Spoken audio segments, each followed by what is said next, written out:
Hello friends, പുതിയൊരു വീഡിയോയിലേക്ക് എല്ലാവർക്കും സ്വാഗതം. ബ്രസീൽ ടീമുമായി ബന്ധപ്പെട്ടുള്ള അപ്ഡേറ്റുമായിട്ട് വന്നിട്ടുള്ളത്. ബ്രസീൽ ടീം അടുത്ത മാസം 5-നും 10-നുമായിട്ട് വേൾഡ് കപ്പ് ക്വാളിഫയറിലെ അവസാന 2 മത്സരങ്ങൾ കളിക്കും.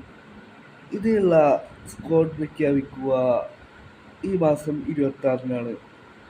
പ്രിലിമിനറി സ്ക്വാഡ് ആഞ്ചലോട്ടി CBFനെ സമർപ്പിച്ചിരുന്നു ഇതിനോടകം. ഇപ്പോഴത്തെ ബ്രസീലിയൻ മാധ്യമമായ ഗ്ലോബോ റിപ്പോർട്ട് പങ്കുവച്ചിരിക്കുന്നു.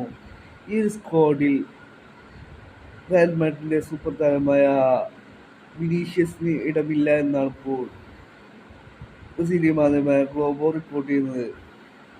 ഗ്ലോബൽ റിപ്പോർട്ടിൽ പറയുന്നു, ബ്രസീലിന്റെ ആദ്യ മത്സരമായ ചിലിക്കെതിരായ മത്സരത്തിൽ സസ്പെൻഷൻ മൂലം റയൽ മാഡ്രിഡിന്റെ സൂപ്പർ താരം വിനീഷ്യസിന് കളിക്കാനായി സാധിക്കില്ല. അതുകൊണ്ട് ഒരു മത്സരത്തിനായിട്ട് അദ്ദേഹത്തെ സ്ക്വാഡിലേക്ക് എടുത്തിട്ടില്ല ആൻസലോട്ടി എന്നാണ് ഇപ്പോൾ ബ്രസീലിയൻ മാധ്യമമായ ഗ്ലോബോ റിപ്പോർട്ട് ചെയ്യുന്നത്.